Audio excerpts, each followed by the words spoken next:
It's September 23, 1983 in Kilgore, Texas. The night is heavy, a cold wind whistling through the empty streets. A KFC on US 259 sits quiet, its neon sign flickering like a dying pulse. Crickets hum, a distant car rumbles, but the air feels wrong too, still too dark. Inside, the lights buzz, but the scene's all wrong. The door's wide open, chairs knocked over. A mop lies abandoned on the cold tile floor. Kim Tyler, a young woman, steps inside, her heart racing. "Mom! Mom, you there?" She calls, her voice cracking. Silence hits like a fist.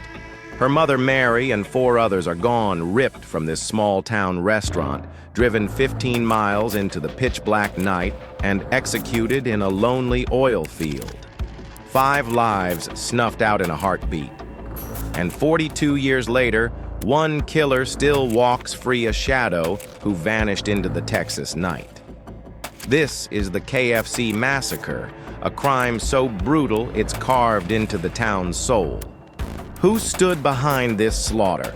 Why and how is one monster still out there hiding in plain sight? Maybe watching us right now. Kilgore in 1983 was the heart of Texas oil country, a tight-knit town where pump jacks bobbed like giants against the horizon. The KFC on US 259 was its beating heart. Teenagers grabbed fries after football families crowded booths for Sunday dinners. It was safe, the kind of place where you left your car unlocked and knew the cashier's name. That night, 5 people were inside.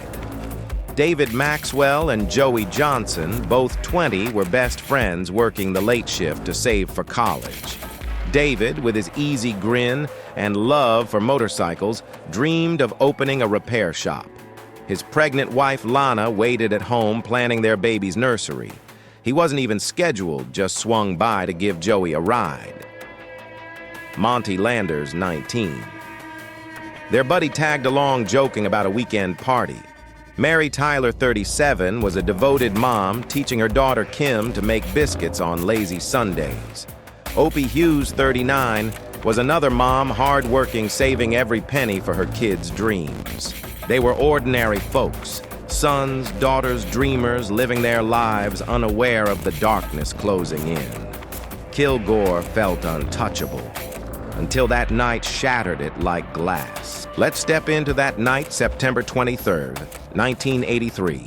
It's 10:30 p.m. and the KFC's winding down.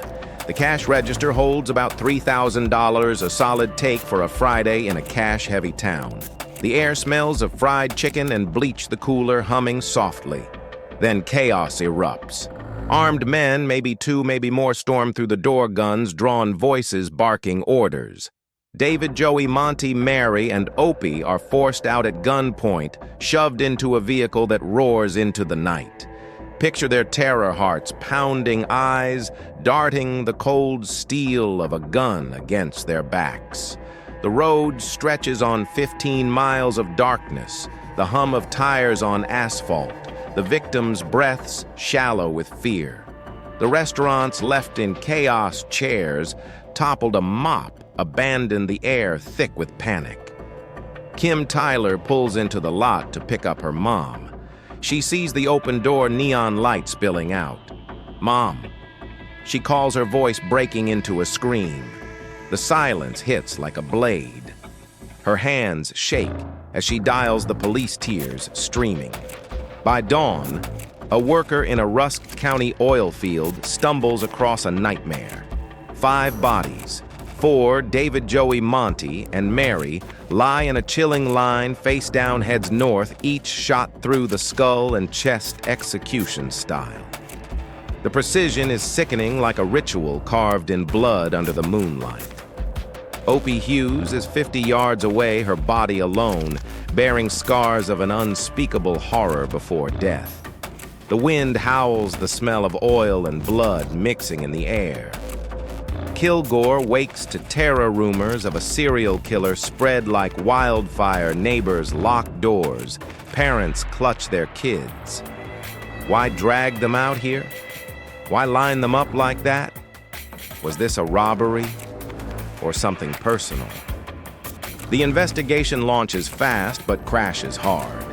Kilgore Police, Texas Rangers, and the FBI swarm the KFC and oil field.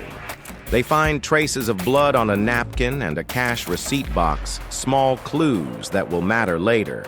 A torn fingernail in Joey's waistband hints at a struggle, maybe a piece of the killer. But 1980s tech fails them. No matches.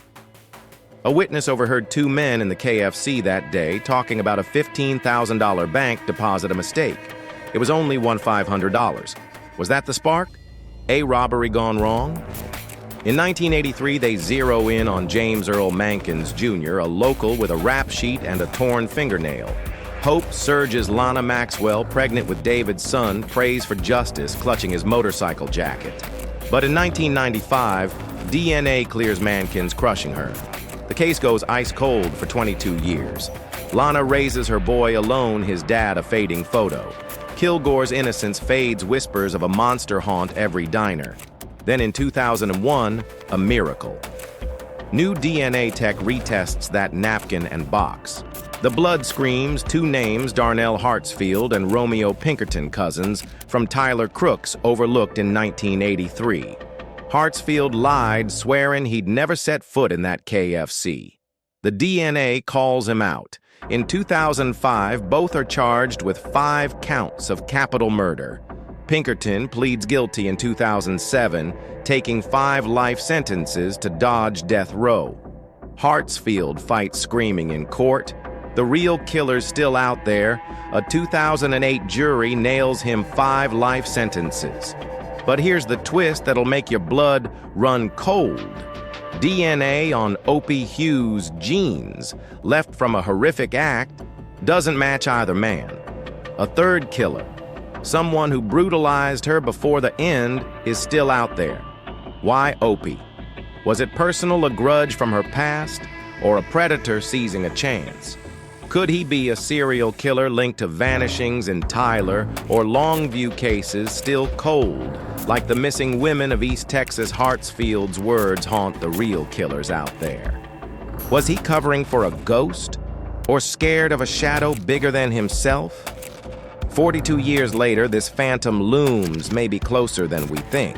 It's 2025, and the KFC murders still grip East Texas. Darnell Hartsfield died in prison on May 4th, 2022, a stroke silencing him forever. Romeo Pinkerton, now 66, sits in the James V. Allred unit near Wichita Falls. In June 2024, parole was denied his violent past, and the massacre's brutality keep him caged. His next shot's in 2025, but the board's not budging. The real mystery is the third killer. DNA from Opie's genes preserved for decades could crack the case. Genetic genealogy, the kind that caught the Golden State Killer, is the new hope. The FBI's cross-checking it with cold cases across Texas. Could he be the key to missing women in Tyler, Longview, or beyond? Picture him a man blending in, maybe a worker in Kilgore's oil fields, a face at the local diner, living a lie for 42 years. Lana Maxwell, now in her 60s, still grieves. "My son never knew his dad," she said, her voice breaking. Kim Tyler sees her mom Mary in nightmares, her smile frozen. Kilgore's moved on, but the old KFC site, now an empty lot, feels cursed. The town remembers, and the families wait. This case is a wound that won't heal. Picture that oil field, 5 bodies under a Texas sky lined up like a ritual. Why a botched robbery? A vendetta? And who's the third man still walking free? Maybe a face you pass in a Kilgore diner. If this chills you like it does us, hit that subscribe button and ring the bell for more true crime. Got a tip on the KFC murders? Call the FBI's Dallas office at 214-366-6900. Share this video, spread the word. Drop your theories in the comments. Who's the third killer? Is he tied to another Texas cold case? Is he watching this right now? Because 42 years later, a monster's still out there, and we're not stopping until justice finds him.